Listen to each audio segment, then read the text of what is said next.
যুক্তরাজ্যের লন্ডনে প্রধান উপদেষ্টা ডক্টর মোহাম্মদ ইউনূসের সঙ্গে সাক্ষাৎ করেছেন এয়ারবাসের নির্বাহী vice president Walter Van Warsh এবং মেনজিস এভিয়েশনের ভাইস প্রেসিডেন্ট চার্লস ওয়াইলি।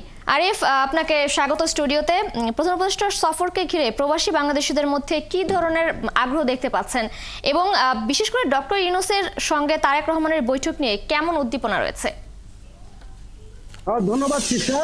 আগে জানিয়ে রাখি যে আজকে 4 দিনের সরকারি সফরে যুক্তরাজ্যে এসে পৌঁছেছেন অন্তর্বর্তীকালীন সরকারের প্রধান উপদেষ্টা ডক্টর মোহাম্মদ ইউনূস। এসে কিন্তু তিনি আসলে একাধারে সাক্ষাৎ করে যাচ্ছেন বিশিষ্ট ব্যক্তিবর্গের সাথে। ইতিমধ্যে তিনি সাক্ষাৎ করেছেন এয়ারবাসের executive vice president Walter Van ওয়ার্শের সাথে, এবং 12টা 30 মিনিটে মেনজিস এভিয়েশনের এক্সিকিউটিভ ভাইস প্রেসিডেন্ট চার্লস ওয়াইলির সাথে সাক্ষাৎ হয়েছে, এবং তার সাথে সাক্ষাৎ করেছেন অল পার্টি পার্লামেন্টের গ্রুপের সদস্যরা। এখানে ছিলেন বাংলাদেশি বংশোদ্ভূত ব্রিটিশ এমপি রূপা হক এবং আফসানা বেগম। তো তার সময়সূচি কি আছে আমি জানিয়ে দেব পরবর্তী সময়সূচি। এর আগে জানিয়ে দিতে চাই যে বাংলাদেশিদের আসলে কি প্রতিক্রিয়া।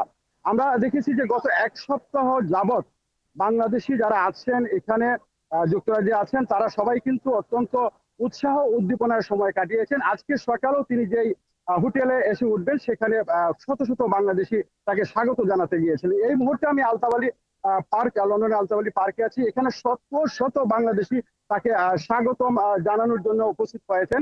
যদিও তিনি এখানে আসবেন না, তারপরও তারা সেলিব্রেট করছেন তার আগমনকে। সেই সাথে বলে রেখে যে গুরুত্বপূর্ণ একটি বিষয় ছিল, সবার মুখে মুখে ছিল টক অফ দ্য কান্ট্রি, এবং বহির্বিশ্বে যারা বাংলাদেশি আছেন তাদের মধ্যেও ছিল, সেটি ছিল যে বিএনপির ভারপ্রাপ্ত চেয়ারম্যান তারেক রহমানের সাথে ডক্টর মোহাম্মদ ইউনূসের বৈঠক। এটি ফিক্সড হয়েছে এবং 13 তারিখ সকাল 9টা থেকে 11টা পর্যন্ত প্রায় 2 ঘন্টা ব্যাপী এই বৈঠক অনুষ্ঠিত হবে, এবং সেখানে যুক্তরাজ্য প্রবাসী যারা আছেন এবং রাজনৈতিক দল বিশেষ করে বিএনপি নেতা কর্মীদের সাথে কথা বলেছি, তারা বলছেন যে এই বৈঠক অনুষ্ঠিত হবে যার ফলে একটি ইতিবাচক ফলাফল আসতে পারে।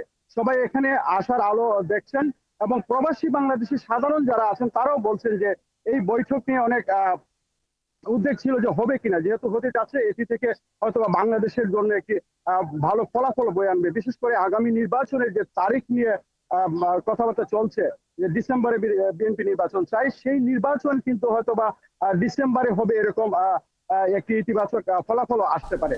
আচ্ছা, জানিয়ে দিতে চাই যে আগামীকালকে সকাল 11টায় রয়্যাল ইনস্টিটিউট অফ ইন্টারন্যাশনালের উদ্যোগে ঐতিহাসিক চাতাম হাউসে একটি সংলাপ হবে। সেখানে যুক্তরাজ্যের বিভিন্ন শ্রেণী পেশার মানুষ উপস্থিত থাকবেন। এখানে বাংলাদেশের যে আভ্যন্তরীণ অবকাঠামো আছে, অর্থনৈতিক বিষয় আছে, সামাজিক বিষয় আছে, সাংস্কৃতিক বিষয় আছে, রাজনৈতিক বিষয় আছে, এগুলি নিয়ে আলাপ হবে।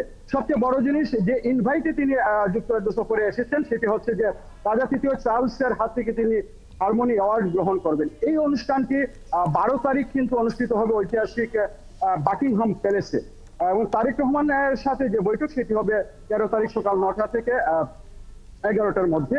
এবং এছাড়াও বিভিন্ন সময় কিন্তু বিভিন্ন গুরুত্বপূর্ণ ব্যক্তিবর্গ তার সাথে দেখা করবেন। আরিফ, ধন্যবাদ আপনাকে। দর্শক, লন্ডন থেকে প্রধান উপদেষ্টার সফরের খবরাখবর নিয়ে যুক্ত ছিলেন আমাদের সহকর্মী আরিফ মাহফুজ।